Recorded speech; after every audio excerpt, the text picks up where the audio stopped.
Hi, my name's Sarah Simon, and I'm in Period 1 of Biology, and the topic I chose is the evolution of whales. Some things that you'll need to know about this topic before I begin are that whales are in a group of aquatic mammals known as cetaceans. They have a very interesting evolutionary history, coming from land mammals and turning into the amazing fish-like mammal we know today. Scientists have been able to research their evolution in many ways, including the use of embryology, which is the study of the formation, development, structure, and functional activities of embryos.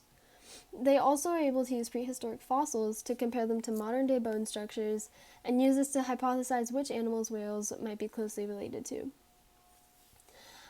I chose this topic because I've always been interested in marine life, and I also enjoyed learning about the evolution of whales in our evolution unit, and I'd like to further research the topic. So the questions that I chose include: how did whales lose their hind limbs during their evolutionary history? What is the purpose of the thick, dense, and highly mineralized involucrum that is unique to whales, and how has this feature contributed to the discovery of how whales have evolved? And finally, how did whales evolve from land to aquatic mammals? So my first question was how whales lost their hind limbs during evolution, and according to Science Daily, the loss of the hind limb occurred much further along in the evolutionary process when a drastic change occurred to inactivate a gene essential for limb development. This gene is known as sonic hedgehog, and it functions during the first quarter of the pregnancy in the embryonic period before the fetal period. Research has shown that sonic hedgehog isn't present in some modern-day cetaceans, and therefore they cannot grow complete hind limbs. Additionally, a gene known as HAN2 functions as the switch to turn on sonic hedgehog. When scientists were researching this, they found that this gene was not present in the hind limb buds of dolphins, causing them to not be able to fully grow hind limbs. And here's a picture of a whale, and you can see that it still has remnants from when it was a land mammal. It just hasn't grown a complete limb. So my second question investigated the thick and dense involucrum of whales. And I found that the National Library of Medicine did a study where they compared the bioactivities, such as enamel, dentine, cementum, and skeletal bone, of cetaceans with those of other terrestrial artiodactyls and ribs of manatees. The results showed that the bioactivities in cetaceans were in between tooth enamel on terrestrial artiodactyls and the dentine, cementum, and skeletal bone of manatees. In this study, they also investigated how amino acids in the involucrum differed from that of other skeletal bones.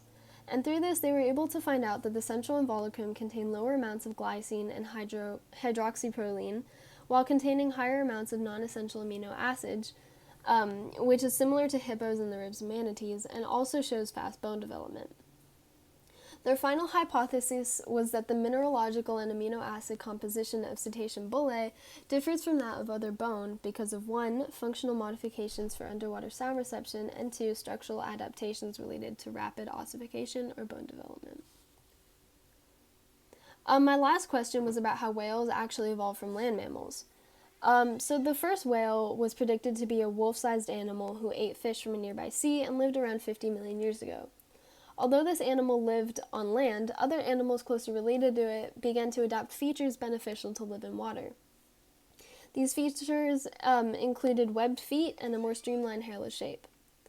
Throughout time, these animals started evolving even more, and with speciation creating many new species. For example, the Basilosaurus, which lived around 40 million years ago, had multiple features to help them adapt to underwater life.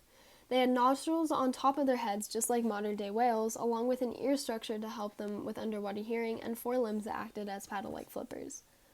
The remnants from terrestrial life are still visible in some modern-day whales, proving that whales did indeed evolve from land to water, turning into a fish-like mammal that we see today. And as you can see from the pictures, the first one is what was predicted to be the first whale, and the second one is a drawing of a Basilosaurus, and you can see its paddle-like flippers. So my topic is the evolution of whales, and this relates to the entire evolution unit that we had, and even a lesson that included a video that looked at how whales have evolved over time.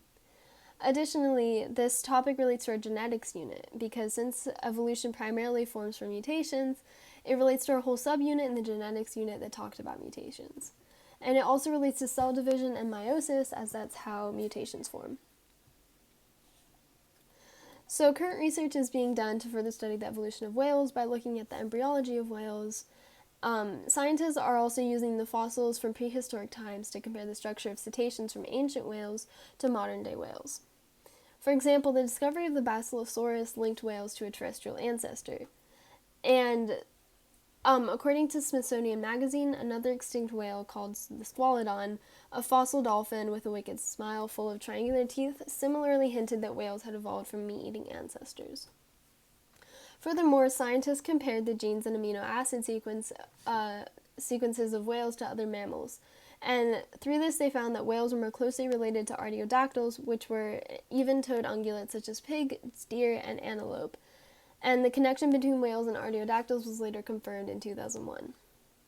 And here's a picture of what you can see the limbs of some whales, and are comparing it to a terrestrial mammal, and you can see how closely related they are.